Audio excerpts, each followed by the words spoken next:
Putri Delina awalnya mengungkapkan penyebab dirinya sempat memiliki hubungan kurang baik dengan Natalie Holzer. Keduanya pernah terlihat tak saling bicara, tepatnya setelah Sule menikahi Natalie.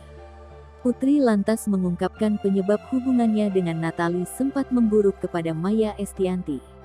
Padahal ia hanya bingung harus bercerita tentang kerinduan kepada mendiang ibu kandungnya, sampai akhirnya memutuskan bercerita kepada sang ayah.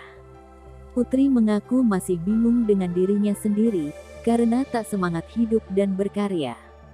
Gak semangat hidup atau gak semangat berkarya atau apa, tanya Maya. Semua, sahut Putri. Kenyataan apa yang masih susah kamu terima, tanya Maya lebih dalam.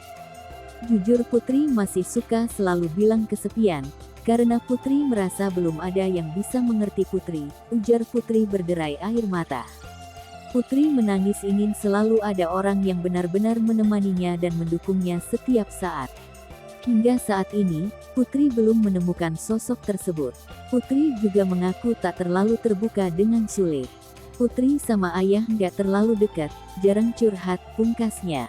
Diketahui, Natalie Holzer secara resmi menggugat cerai suaminya, Sutisna alias Sule ke Pengadilan Agama Pacikarang, Jawa Barat. Tidak sekadar menggugat cerai, Natalie Holzer juga meminta hak asuh anak serta nafkah anak.